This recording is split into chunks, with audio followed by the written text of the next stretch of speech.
የእግዚአብሔር ስም የተባረከ ይሁን። እግዚአብሔር ላንተ መልእክት አለው። እግዚአብሔር ላንቺ መልእክት አለው። የእግዚአብሔር ስም የተባረከ ይሁን። የአስቴር መጽሐፍ ምዕራፍ 4 ቁጥር ከ15 ጀምሮ እስከ 17 ያለውን ላንብበው። ከዚያም አስቴር ለመርደክዮስ ይህንን መልስ ላከችለት።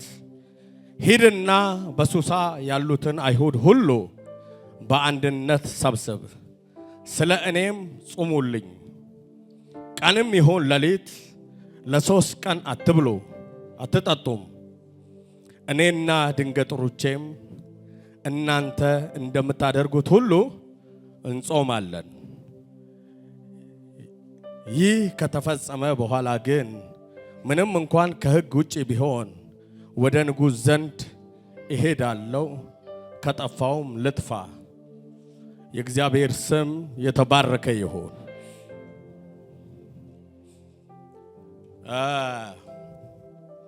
ይሄ መጽሐፍ ሰሞኑን ሳየው ለምን የመርደክዮስ መጽሐፍ እንዳልሆነ ገባኝ። ለምን በመርደክዮስ ስም እንዳልተሰየመ፣ በእድሜ ቢበልጣትም ቢያሳድጋትም አባቷ ቢሆንም የአባቷን ስፍራ ተክቶ ቢያሳድጋትም ለምን በአስቴር ቦታ እንደተሰየመ ሰሞኑን ሳጠና በጣም ገባኝ። ይሄ መጽሐፍ 10 ምዕራፍ አለው። ይሄ መጽሐፍ የሚጀምረው ከንጉሱ 3ኛ ዓመት ነው። ንጉሱ ወደ ስልጣን ሲመጣ አይደለም የሚጀምረው።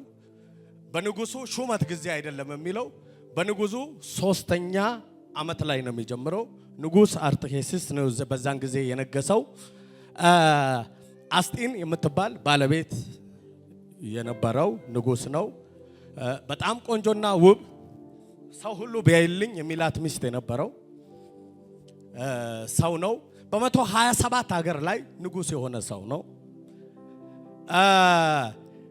ንጉሱ የሱ ነገር ለማስጎብኘት 180 ቀን የሚፈጅበት ስራን የሰራ ሰው ነው። 180 ቀን የሚጎበኝ ነገር አለው። ከ127 ሀገር የተሰበሰቡ ነገስታትና ሽማግሌዎችን የታወቁ ሰዎችን የሚያስተናግድ የሚጋብዝ ሰው ነው። በጣም አስፈሪና ኃያል ንጉስ ነው። አስጢን የምትባለው ሴት ደግሞ በዚያ በጣም አስፈሪና ኃያል የሆነ ሰውዬ ሚስት ነች። ይህንን 10 መጽሐፍ ስትመለከቱ እኔ አንድ ነገር ገባኝ። ከአንድ ጀምሮ ስትመለከቱ ሰው ተተኪ እንዳለው ሰው መኖር አለበት። አስጢን የምትባለው ሴት 3 ዓመት ከሱ ጋር ስለኖረች ለዘላለም የምትኖር የመሰላት የንግስና የዛ የመኖር ምክንያቷ ያልገባ ሴት ነች። አንደኛ እዛ ያለችው የንጉሱ ሚስት ስለሆነች እንጂ ማንም ስለሆነች አይደለም። ብቸኛ የከተማው ቆንጆ አይደለችም እድል አግኝታ እንጂ። ስለዚህ አንድ ነገር ገባኝ። ተተኪ እንዳለው ሰው ነው ማገልገል ያለበት ሰው። ተተኪ እንዳለው ሰው ነው መኖር ያለበት። ብቸኛ ሰው አይደለም ሰው። ከዚህ መጽሐፍ በጠቅላላ የምትረዱት አንደኛ ተተኪ እንዳለው ሰው መኖር። እቺ ሴት ምንም ቆንጆ ብትሆንም ምንም መልካም ብትሆንም ንጉስ ሲጠራት ወዬ ማለት ግዴቷ ነበር። በዛ የመኖር ምክንያቷ እንኳን ንጉስ ነበር። ከዛ ንጉስ ሲያስጠራት እንዲህ አለች፣ አልመጣም በሉት። ከጎናቸው ያለው ሰው እንዲህ በሉት፣ ተተኪ እንዳለው ሰው ኑር፣ ተተኪ እንዳለው ሰው አገልግል። ብዙ ቆነጃጅቶች ከተማውን ሞልተዋል። በፈረቃ መግባት የሚፈልጉ ብዙ ቆነጃጅቶች ከተማው ሁሉ ሞልተዋል። ከተማው ሁሉ ተፈልፍሎ ሲመጣ ቆነጃጅት ነው ለንጉስ እንፈልግለት ሲባል። ሁለተኛ የአስቴርን መጽሐፍ ስታዩ ሰው የዘራውን ያንኑ ያጭዳል። ክፉም ሰው ክፋቱን ምን ይላል? ደግ የሰራውም ደግነቱን ምን ይላል? ስለዚህ ከጎን ያለውን ለምትሰራው ነገር ተጠንቀቅ በለው። በኋላ ማጨዱ ሊከብድ ይችላል ብሎ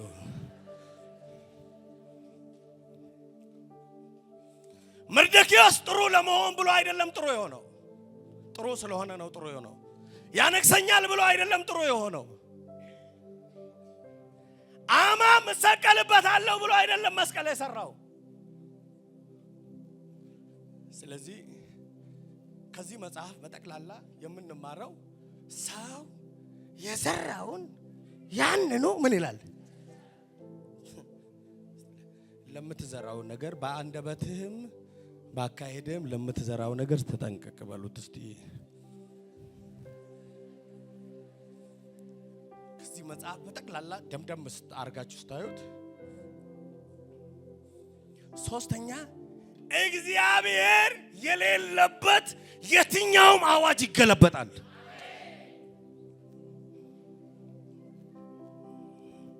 እስቲ ጮክ በሉና እግዚአብሔር ከሌለበት በሉት። ከጎናቸው ያለውን የትኛውም አዋጅ ቢወጣብህ በሉት ይገለበጣል በሉት።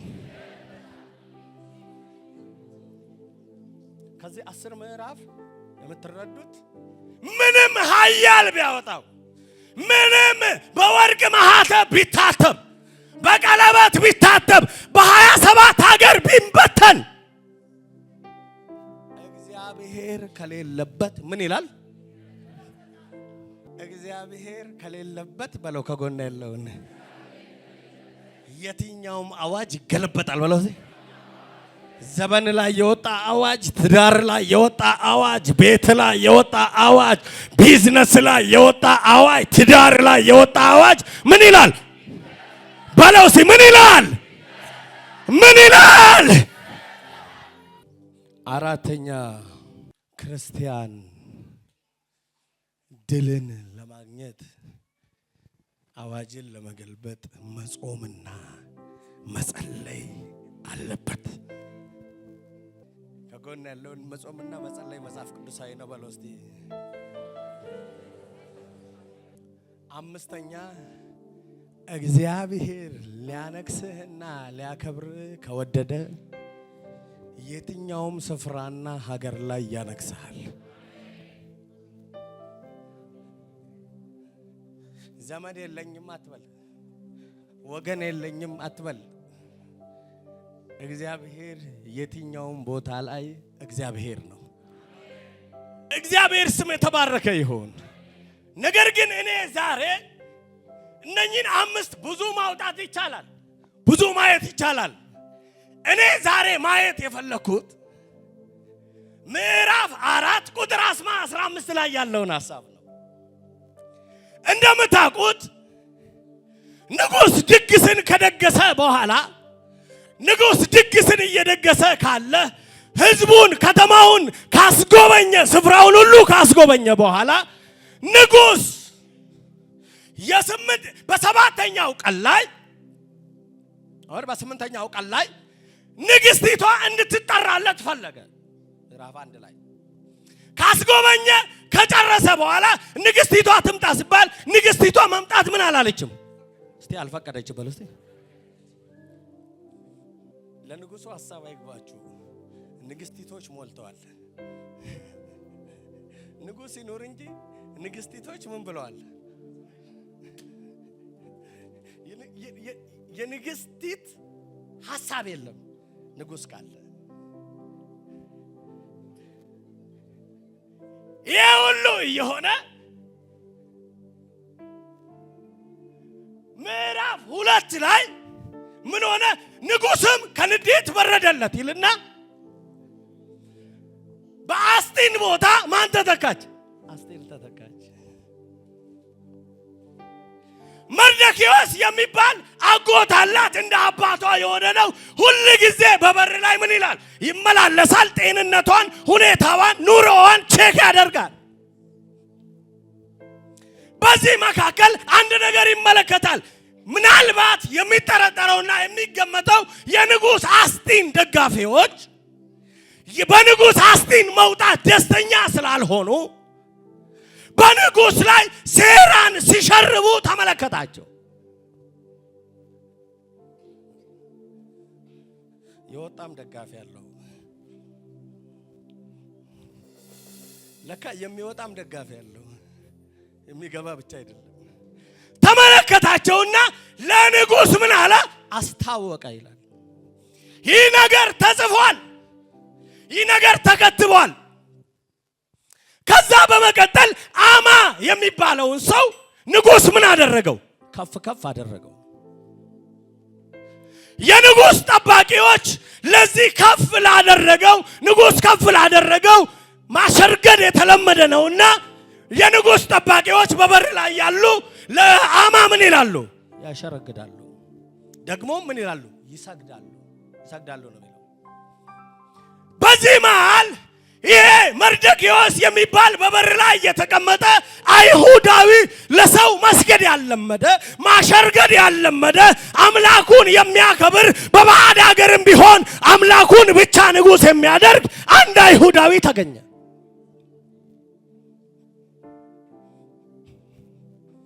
ምንም በስደት ከተማ ቢኖር ምንም በማይመች ከተማ ቢኖር ለሰው መስገድን ያለመደ ለሰው መስገድ ባህሉ ያልሆነ ለሰው መስገድ ስርዓቱ ያልሆነ ኖ አለ። እንደምንም የንጉስ ባለሟሎች የንጉስ ጥበቃዎች ሊያስተባብሉት ፈለጉ። እባክህን ለጥ ስንል ለጥ በል አሉ። ለጥ ስንል ለጥ በል የሚሉ እባክህ አላደርገውም አለ። ለጥ ከሚለው ጋር ለጥ አትበል በለው ከወነለው። ዘንድሮ ከባድ እኮ ነው። አንድ ጊዜ አንዱ እንዲህ የጸለየ ተሰልፈዋልና እጅ እየጫነ ሁሉም እየወደቁ ነው። እንዲህ እየጫነ እየመጣ ነውና እዛ ጋር ያለችው ወደቀች። ገና አልደረሰም አገልጋዩ እኮ። ምንድነው የኔ እናት እስቲ አንሷት ለምን ወደቅሽ ሲሏት አይ መውደቄ ስለማይቀርብኝ ነው። ለጥ ከሚለው ጋር ለጥ አትበል። ይህንን ወሬ ለአማ ምን አሉት? ነገሩት፣ ሹክ አሉት። አማ በጣም ተበሳጨ፣ በጣም አዘነ። ማ ስለሆነ ነው? ምን ስለሆነ ነው? ንጉስ ባከበረ ይልክ ሊያከብረኝ ያልወደደው፣ ከተማው ሁሉ ሲገዛ እሱ ያልተገዛው፣ ከተማ ሁሉ ሲንበረከክ ያልተንበረከከው፣ ከተማ ሁሉ ሲወድቅ ያልወደቀው ለምንድን ነው? በጣም ተቆጣ። ወደ ንጉስ ጋር ሄደ። አንድ ህዝብ በመካከላችን አለ። የዚህ ህዝብ ህግና ስርዓት ካንተ ህግና ስርዓት ምን ያለ ነው? የተለየ ነው። ህዝቡ ባንተ ከተማ ይኖራል፣ ባንተ አገዛዝ ስር ይኖራል እንጂ አንተ ለምታወጣው ህግ ተገዢ አይደለም። በየትኛውም ስፍራ ላይ ሆኖ ለአምላኩ የሚገዛ ህዝብ ነው። ስለዚህ ይህንን ህዝብ ማጥፋት አለብኝ የሚል ከንጉስ ጋር ተስማማና አዋጅ ምን አለ? አሰጣ።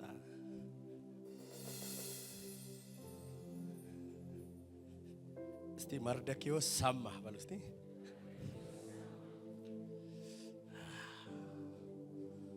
ያማል አይደል?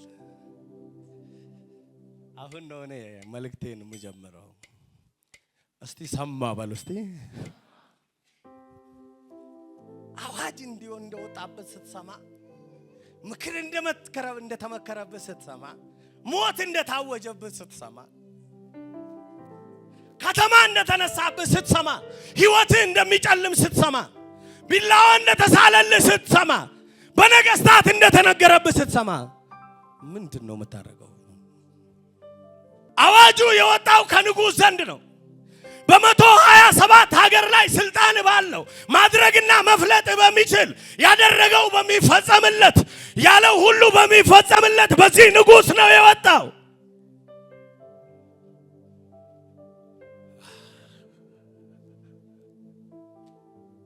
ግራ ገባው። ምርር ብሎ አለቀሰ ይላል። በከተማው አደባባይ ላይ ልብሱንም ቀደደ፣ ማቅ ለበሰ። አዋጅ ወጣ፣ ሊገደሉ ነው፣ ሀብታቸው ሊወረስ ነው። ማቅ ለበሰ፣ ልብሱን ቀደደ። ከተማ ተመለከተው። ከተማ ሊረዳው አልቻለም። ህዝብ ሊረዳው አልቻለም። ህዝብ ከወሬ ውጪ ምንም ሊያደርግለት አልቻለም። አንድ ነገር አንድ ሰው መጣና ለአስቴር ምን አላት? ሹክ አላት። ዘመድሽ ምንድነው ከተማው መካከል ልብሱን ቀዶ በትኖ እየጮኸ ነው፣ ማቅ ንስንሶ እየጮኸ ነው የሚል ወሬ ሰማ። አስቴር ተረጋጋ በሉት። ልብስህን ምን በል ልበስ በሉት፣ ቀይር በሉት። እስቲ ከጎን ያለውን ተረጋጋ በለው። እስቲ ልብስ በመቅደድ የሚቀየር ነገር የለም በለው። አደባባይ ላይ በመጮህ የሚቀየር ነገር የለም በለው። እስቲ ያዙ ይልቀቁኝ በማለት የሚቀየር ነገር የለም። ጮት አደባባይ ላይ ልብሱን ቀደደ። ነገር ግን በአዋጁ ላይ ምንም ለውጥ አላመጣም። ለውጥ የማያመጣ ጮት አትጮህ።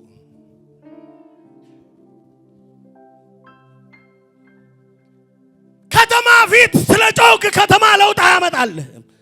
ከተማ ፊት ስለ ጮክ ከተማ አይደርስልህም። ከተማ አዋጅ አይገለብጥልህም። ተረጋጋ። እስቲ የኛ ነገር በል እስቲ ልብስ በመቅደድ አይቀየርም በል እስቲ ከተማ መሃል በመጮህ አይቀየርም በል እስቲ ተረጋጋ። ልብስ ልበስ። ከዛ ልብሱን ምን አለው ይላል? ወረወረው ይላል። ልብሱን ወረወረው ይልና መልእክተኛ ላከ ይላል። ምንድነው መልእክተኛ? እባክሽን ንጉሱን ለምኝልን፣ ተማጸኝልን። ሲከጎን ያለው ተረጋጋ። በልመና አይቀየርም በለው እስቲ። በመልመጥመጥ የሚቀየር ነገር የለም። ጸባይ በማሳመር የሚቀየር ነገር የለም። ንግግር በማሳመር የሚቀየር ነገር የለም። የኛ ነገር የሚቀየረው በጸሎት ነው። ዙቫዳቂያሳካ እስቲ ጩና የኔ ነገር በል እስቲ በጸሎት ይገለበጣል በል እስቲ። ሃሌሉያ ማካቲያኮቫስ አደባባይ ላይ በመጮህ አይደለም። አደባባይ ላይ ልብስን በመቅደድ አይደለም። አመድ በመነስነስ አይደለም። በሬን ዘጋና አደባባይ ላይ ለውጥ አመጣለሁ። ለዚህ ነው አንተ ግን ስትጾምና ስትጸልይ እንደ ግብዞች ምን አትበል። ሃሌሉያ ሃሌሉያ። አድርጉልኝ ተብለን ሳይሆን ምን ይደረግልህ ተብሎ ይደረግልናል። ምን እናርግልህ ተብሎ ይደረግልሃል። አንተ እጸልያለሁ ተአምር አደርጋለሁ የሚል ሰው አሜን ይበለኝ። እንበረከካለሁ ምክር እቀይራለሁ የሚል አሜን ይበለኝ። ደጄን እዘጋለሁ አደባባይ ላይ ለውጥ አመጣለሁ የሚል አሜን ይበለኝ።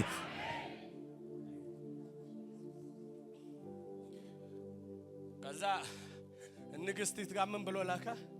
ለምኝልን ተማጸኝልን ብሎ መልእክት ላከ። እቺ ጀግና ሴት ነች። መልክ ብቻ አይደለም መንፈሳዊ ዓለም እንዴት እንደሚሰራም የሚገባ ሴት ነች። እግዚአብሔር በመልክ ብቻ አይደለም በማስተዋልም ይባርካችሁ። ዛራዲያስ በቁንጅና ብቻ አይደለም ሰማይ እንዴት እንደሚሰራ የምታውቅ ሴት ነች። አንድ ነገር አድርጋለችው። አሁን አንተ የምትለው በመጮህም ነገር አይቀየርም፣ በመልመጥመጥም ነገር አይቀየርም። ነገር ግን አንድ ምክር ልምከር። አንተም የኔ ዘሮች አይሁዳውያንም አንድ ትእዛዝ እሰጣችኋለሁ። ሂዱና 3 ቀን ደጃችሁን ዝጉ። ነገር ሲጨልምባችሁ ወደ ቤታችሁ ገብታችሁ በራችሁ መዝጋት ይሁንላችሁ። ደጃችሁን ከበኋላ መዝጋት ይሁንላችሁ። ሰማይ ከፍቶ መውጣት ይሁንላችሁ።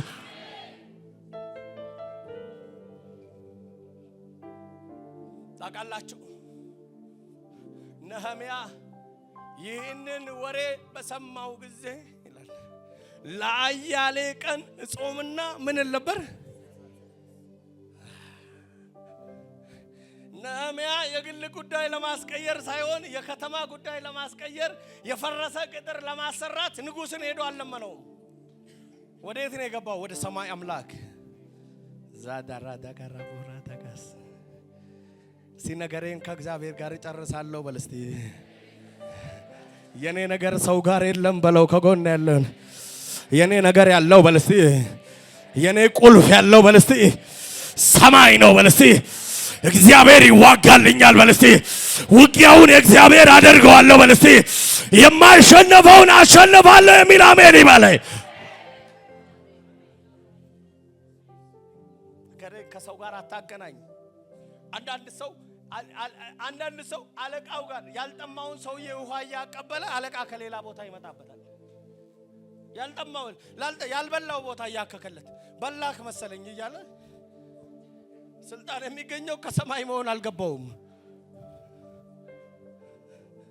ዛሬ አቅጣጫ መቀየር ይሁንልህ በለው። ከጎን ወደ ቤትህ ግባ በለው። እስቲ ወደ ተንበርከክ በለው። እስቲ ጾምና ጸልይ በለው። እስቲ እግዚአብሔር ሰማይን ይከፍትልሃል በለው። እስቲ እግዚአብሔር ምርኮን ይመልስልሃል በለው። እስቲ እግዚአብሔር አዋጅ ይገለብጥልሃል። የተመከረ ምክርን ያፈርስልሃል። ሰው ሲያምጽብህ ተንበርከክ። ሰው ሲነሳብህ ተንበርከክ። ከተማ ሲነሳብህ ተንበርከክ። እግዚአብሔር ከሰማይ መልስ ይዞ ይመጣል። ሃሌሉያ ሃሌሉያ ሃሌሉያ። አው ነህምያ የንጉስ ቅርብ ሰው ነው። አው የንጉስ ወዳጅ ነው። ንጉስ ጋር ግን አልሄደም። ተንበረከከ። ንጉስ ሲመጣ በነገራችን ላይ ንጉስ ፊትህን አስተካክለ አለመቅረብ ራሱ ያስገድላል። ንጉስን ዲስተርብ ማድረግ አይፈቀድልህም። እረፍት መውጣት ትችላለህ። ንጉስ ከሰውየው ጸልዮ ባለቀሰ አይኑ ምንድነው ነህምያ ምነው ከፋብኝ? ምነው አባ ፊት ተቆረ? ለንጉስ መጨነቅ ያለበት ማን ነው? ነህምያ እኮ ነው። ንጉስ ለማ መጨነቅ ጀመረ? ጸልዮአላ።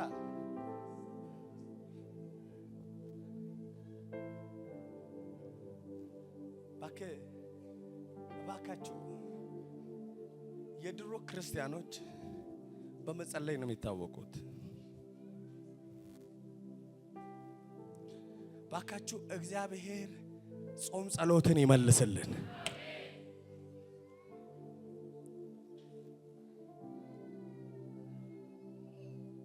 አሁን አይታችሁ ኮን እኔ እኮ አንዳንዱ ነገር ያስቀኛል። ኦንላይን ከፍቶ ኦንላይን እየጸለየ እኮ ነው ጾም ጸሎት። ጌታ ሆይ ኢየሱስ አደባባይ እንደዚህ አይነት ጸሎት አለ እንዴ? ከስራ አካውንቱን አስቀምጦ እኮ ነው ከአይምድ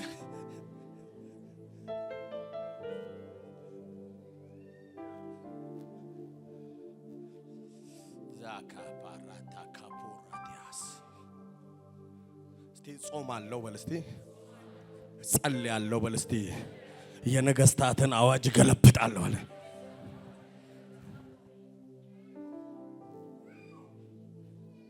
ሰማ አለችው። አለምንም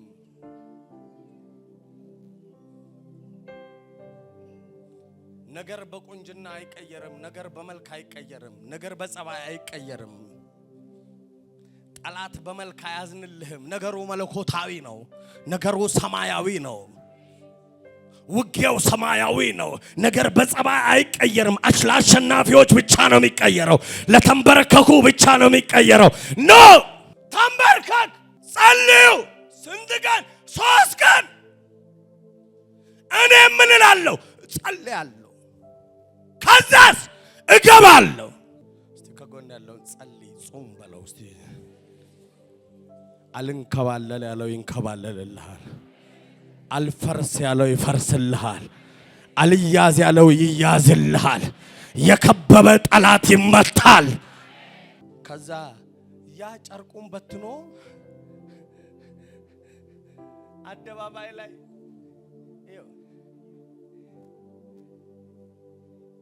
አንደኛ የሚጸልዩ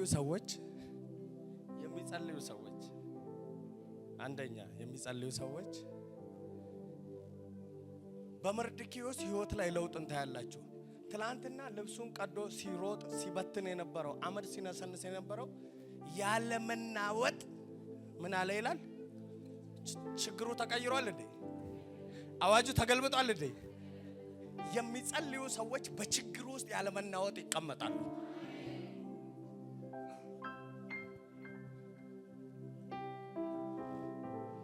ስትጸልይ በሉት ከጎን ያለውን አዋይ ተቀይሮ ሳይሆን በለው እስቲ አዋይ ሳይቀየር በለው እስቲ ጠላትህን ትረብሸዋለህ በለው። አማ አደባባይ ላይ ጨርቁን በትኖ ሲሮጥ ያዝናል እንዴ? ዋጋውን ሰጠውት ነው የሚለው። አስቴር የላከችለትን ልብስ ለብሶ መጣ ከጸለየ በኋላ የቤተ መንግስት ልብስ ሙጋዳራቫንያስ ሃሌሉያ። አዋጅ ሳይቀየር ጠላትህን ማናወጥ ትጀምራለህ። የሚጸልዩ ሰዎች ነገር ሳይቀየር ነው ጠላትን የሚረብሹት። ሁለተኛ የሚጸልዩ ሰዎች የማይገባበት መንደር ይገባሉ።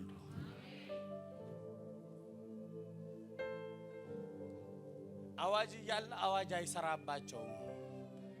በሞት ጥላ መካከል እንኳን ቤት አንተ ከኔ ጋር ነህና ምን አልልም። እንደሚጸልይ ሰው ቀብራራ ሰው የለም።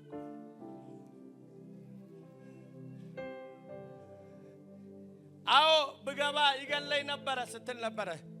ገና ከስንት ቀን በኋላ ነው ብገባ። አይሰራም፣ አሁን አይሰራም። ገባች። የሚጸልዩ ሰዎች የማይገባበት መንደር ይገባሉ። እስቲ ጸልያለሁ በል እስቲ ከዛሬ ጀምሮ በል እስቲ ጸልያለሁ በል እስቲ የሚያስፈልገኝን ነገር ሁሉ እቀበላለሁ።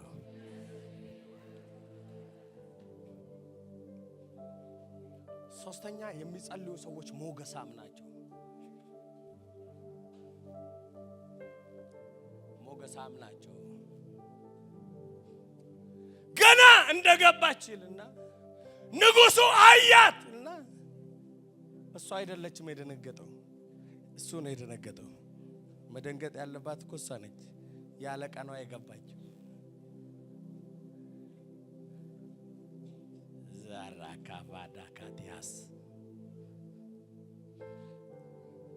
እባክህን ጸልይ በለው እስቲ ከጎንህን አዋጅን ከዘር ላይ ትገለብጣለህ በለው እስቲ ከቤተሰብ ላይ ትገለብጣለህ በለው እስቲ ምርታማ ትሆናለህ በለው እስቲ ውጤታማ ትሆናለህ በለው እስቲ ተንበርከክ በለው እባክህ።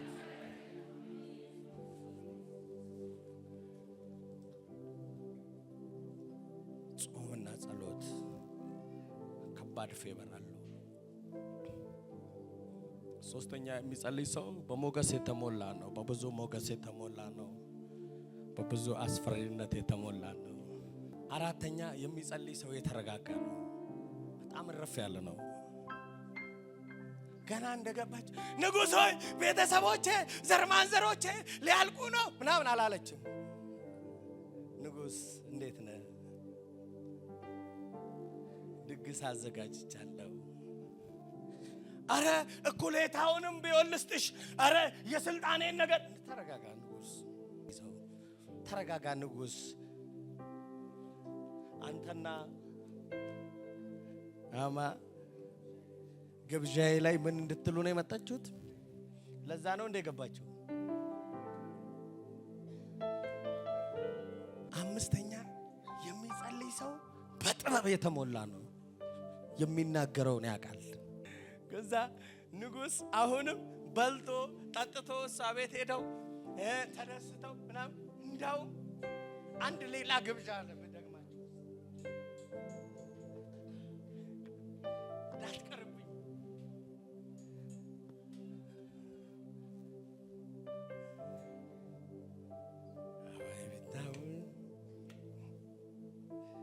ይገርመኛል፣ በጣም ትገርመኛለች ሴትዮዋ።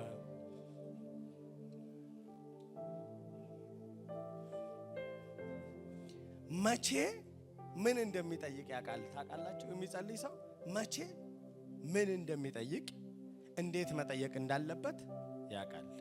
በአምላኩ ላይ በጣም ይተማመናል። አሁን ታውቃላችሁ ነገራችን ሁሉ ከው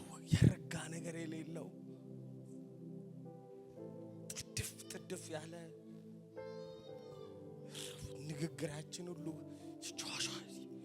ሻሻ ጸናጽር ነው። በቃ የረጋ አይደለም።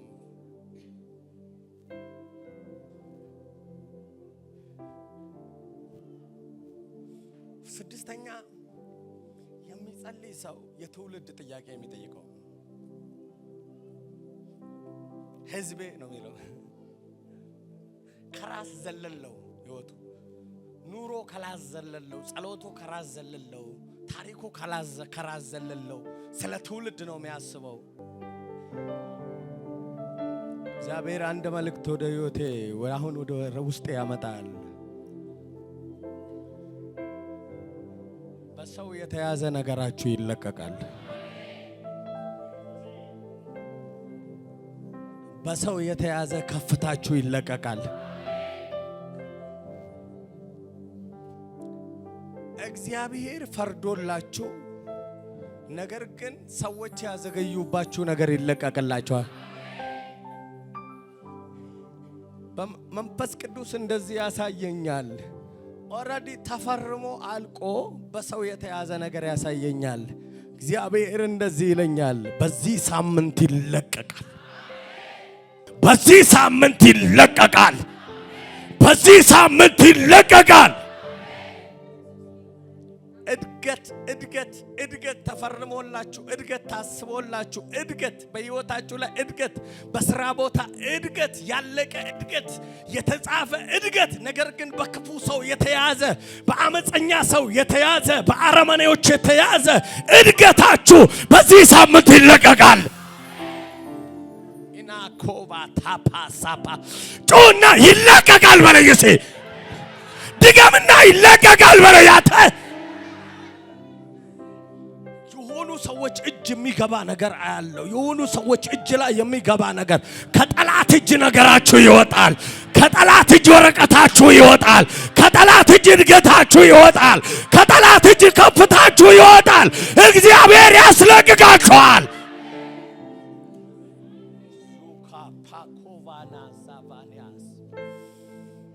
ሲጮና ይለቀቃል በለይሴ ምንድነው ሞኮቫስ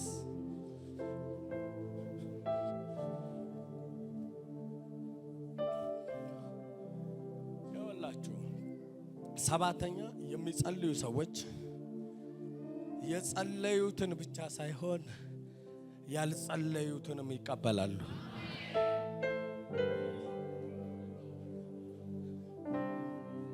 እነ መርዶክዮስ የጸለዩት እና አስቴር የጸለዩት አዋጅ ለማስገልበጥ ነው አይደል? እግዚአብሔር እንደዚህ አለ። ሌላም አለ። ይሄ ሰውዬ መልካምነት ተደርጎለት መልካምነት አድርጎ ነገር ግን ዋጋው ምን አልተባለለትም፣ አልተከፈለለትም። ዋጋው አልተከፈለውም። ስለዚህ ንጉሥ መዝገብ ሲያገላብጥ አደረ። ይሄ ርዕስ እኮ ከጸሎት ርዕሱ ጋር አይገናኝም። የጸሎት ርዕሱ አይሁድ ሕዝብ ላይ የወጣ አዋጅ ነው።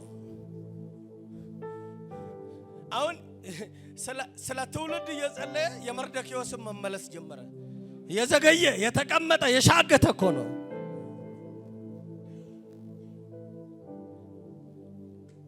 ዛራዳካስ እስቲ የዘገየ ነገር ይለቀቃል በለኝ እስቲ። ዛሬ የዘገየ ነገር ይለቀቃል በለስቲ። የሚገባኝ ነገር ይለቀቃል በለስቲ። የተያዘብኝ ነገር ይለቀቃል በለስቲ። የተረሳ ነገር ይለቀቃል በለስቲ። የተረሳ ነገር ይለቀቃል።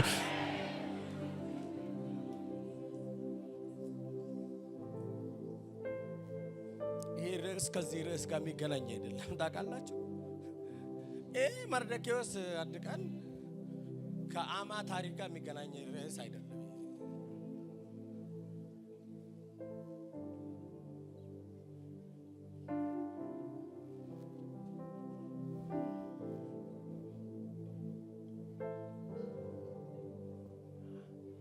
ሃሌሉያ።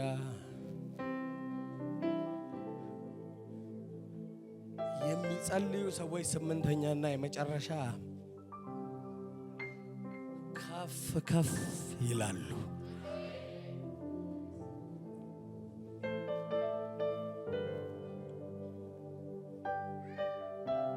ይላሉ? በጊዜው ከፍ እንዲያደርጋችሁ ከኃይለኛው ከእግዚአብሔር እጅ በታች ራሳችሁ ምን በሉ?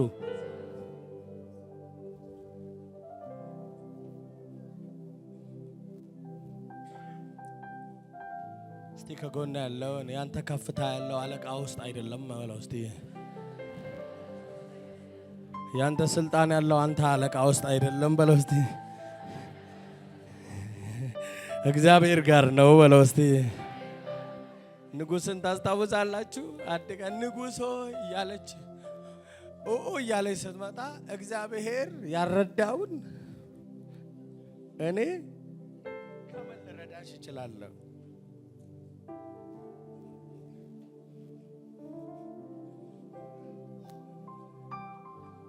ሃሌሉያ።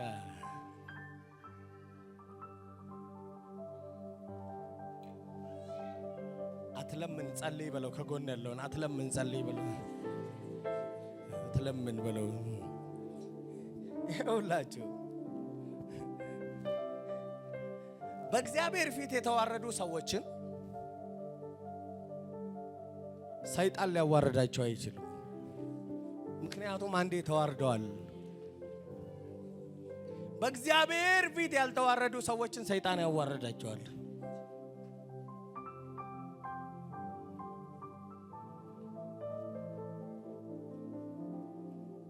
ወይ ሰው ፊት ሲዋረዱ ታገኛቸዋላችሁ። ሰው ፊት ሲልከሰከሱ ታገኛቸዋላችሁ። ክብር ፍለጋ፣ እንጀራ ፍለጋ። በእግዚአብሔር ፊት የወደቁ ሰዎች በንጉሥ ፊት ይከብራሉ። ይኸውላችሁ ጸሎት፣ ጾም፣ አብሶ ጾም ጸሎት እግዚአብሔርን ራሱ ሐሳብ ያስቀይራል። ለምሳሌ የነነዌን ሰዎች አይታችሁ ከሆነ ዮናስ ምን ትላላችሁ ነው ያላቸው? በ3 ቀን ምን ትላላችሁ? ትገለበጣላችሁ አለ። ንጉሱ ደግሞ ብልጥ ነው። ምን አለ? እንስሳቶች ሁሉ ሳይቀሩ አንድም ጾሙ ምግብ እንዳይበሉ በእግዚአብሔር ፊት እንዋረዳለን። ባክህን ነገር ሲከብድብህ ተንበርከክ። ሰው ሲከብድብህ ተንበርከክ። ዮናስ እንደዚህ አለ። አንተ ናቃለሁ አለ። ትቀየራለህ እኮ በጾም በጸሎት በለው። ከጎን ያለውን ነገር ማስቀየር ይቻላል በለው። አዋጅ ማስገልበጥ ይቻላል በለው። እስቲ ይሁላችሁ እናንተ ትዳር እምቢ ያላችሁ ሰዎች፣ ያላገባችሁ ሰዎች፣ እናንተ ዶክመንታችሁን ይዛችሁ በየመንደሩ ምዞሩ ሰዎች፣ በየቀበሌው ምዞሩ ሰዎች ግዴላችሁም ተንበርከኩ። ግዴላችሁም 3 ቀን ጾሙና ጸልዩ። እግዚአብሔር ሰማይን ይከፍትላችኋል። ሕያው አምላክ ምስክሬ ነው የምላችሁ። እናንተ ነገር አልሳካ ያላችሁ ሰዎች፣ ግዴላችሁም ከነብይ ነብይ የዞራችሁ ሰዎች፣ ከቤት ቤት የቀየራችሁ ሰዎች ግዴላችሁም የእናንተ አምላክ የሚሰማ አምላክ ነው። ሰማይን ይከፍትላችኋል። ስለዚህ አስቴር ምን አለች? መርዶክዮስ ተው፣ በልመናም አይደለም አደባባይ ላይ በመጮህም ስለ 3 ቀን ምን እናደርግ? እንጾምና ምን እንበል? ይቻላል ግን በዚህ አዋጅ መካከል ይቻላል ግን ዛካፑራታ ጾም እና ጸሎት ማለት ውጊያውን የእግዚአብሔር አድርጎ መነሳት ማለት ነው። በቃ እግዚአብሔር ይሄን ነው ተናገር ያለኝ። ለምን እንደሆነ አላውቅም።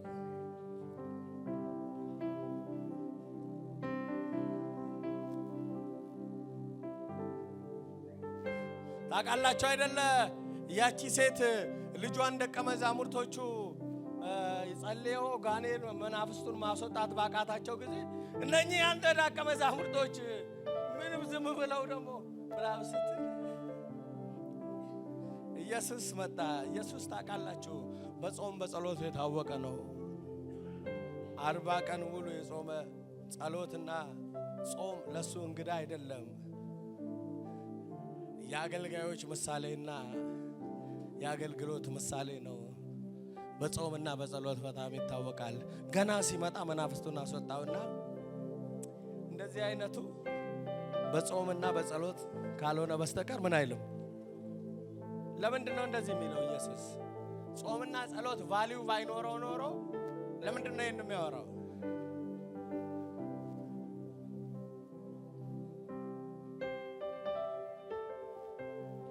ታውቃላችሁ አንድ ጊዜ ማቴዎስ ወንጌል ላይ ኢየሱስ ክርስቶስን እኛ ፈሪሳውያንና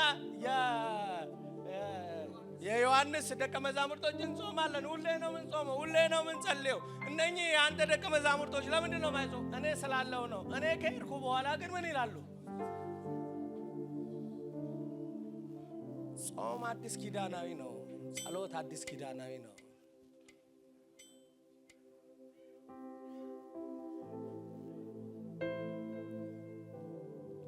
ሐዋርያት ሥራ ላይ ብርቱ ነገር ሲገጥማቸው ደቀ መዛሙርቶች ምን ይሉ ነበር? አብሶ ደቀ መዛሙርት ለመተካት ምን ጾሙና ጸለዩ። የጾም ጸሎት ህይወት እንዴት ነው በሉት እስቲ ከጎናቸው ያለውን። 7 አይነት ወጥ በልተ ለውጥ ካላመጣ እስቲ ጾምና ሞክረው። ከፍ ያለውን ነገር ማዋረድ ከፈለክ፣ የበረታብህን ነገር መፈጥፈጥ ከፈለክ ከእግዚአብሔር ጋር ያለ ግንኙነትን አጣብቅ። ታውቃላችሁ እንደዚህ ነው የሚለው አለ ዳዊትም ይልና ልቡን በአምላኩ በእግዚአብሔር ምን አለ ይላል። ከዛ ወዴት ነው የሮጠው? ወደ መቅደስ አይደል? ነገር ሲበረታበት፣ ነገር ከአቅሙ በላይ ወዳጆች ሲዞሩበት፣ አብረውት የነበሩ እንዳልነበረ ሲሆኑ፣ ነገር ከአቅሙ በላይ ሲሆን፣ ህይወት ሲከብደው፣ ግራ ሲገባ ያጎቴ ልጅ አትበል፣ ሀብታም ዘመድ አለኝ አትበል፣ የታወቀ ዘመድ አለኝ አከሌ ጋር ልደውል አትበል። በርህን ዝጋ፣ ጸልይ። እግዚአብሔር ያላወቃቸውን ሰዎች ዘመድ አድርጎ ያስነሳልሃል። የማይታወቅ ስልክ ይደወልልሃል። መልኩን የማታውቀው ሰው ዘንበል ይልልሃል። እግዚአብሔር መላእክትን ይልክልሃል። ሐዋርያት ሥራ ምዕራፍ 12 ላይ ታስታውሳላችሁ አይደለ? ጴጥሮስን ጠዋት ሊያርዱት ይላል። ከቤተ ክርስቲያን አጥብቆ ስለ ጴጥሮስ ምን ይደረግ ነበር? እነሱ እዚህ ቁጭ ብለው መላእክት ይልኩ ነበር። ዙባስ ምክንያቱም እዛ መንደር እነሱ መግባት አይችሉም። አንተ መግባት የማትችልበት መንደር ማስገባት ትችላለህ በጸሎት። አንተ መሄድ የማትችልበት መንደር ትሄዳለህ በጸሎት። ወዳጆቼ በዚህ ዘመን ሰይጣን የበላው ገንዘባችንን አይደለም። በዚህ ዘመን ሰይጣን የበላው ዝማሪያችንን አይደለም። በዚህ ዘመን ሰይጣን ያፈረሰው መሰዊያችንን ነው። ዛሬ በኢየሱስ ስም መሰዊያ የታደሰ ይሁን። በዚህ ዘመን ምን ያልተዘመረ መዝሙር አለ? ምን ያልተደረገ ነገር አለ? ምን ያልተባለ ነገር አለ? ምን ያልተወራ ጥቅስ አለ? በዚህ ዘመን ከጥቅስ ከማወቃችን የተነሳ ደጋሚዎች በቃ ዝም ብሎ ማነብነብ ሆኖብናል። እግዚአብሔር መሰዊያችንን ያድሰው። የዚያን ጊዜ በገባክበት ሁሉ አሸናፊ ትሆናለህ። ስለዚህ አስቴር ምን አለች? መርዶክዮስ ተው፣ አደባባይ ላይ አይደለም በጓዳ ነው የሚፈታ።